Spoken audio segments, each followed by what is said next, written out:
শুধু আমার গোপন ব্যথা কেঁদে কেঁদে কয় কেন আরো ভালোবেসে যেতে পারে না হৃদয়। আমি এত যে তোমায় ভালোবেসেছি।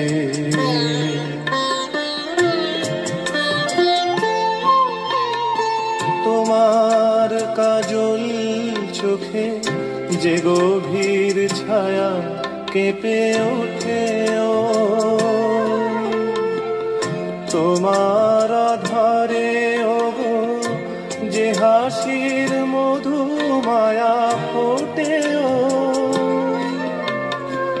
তারাই অভিমান বোঝে না আমার, বলে তুমি তো আমায় ভালোবেসে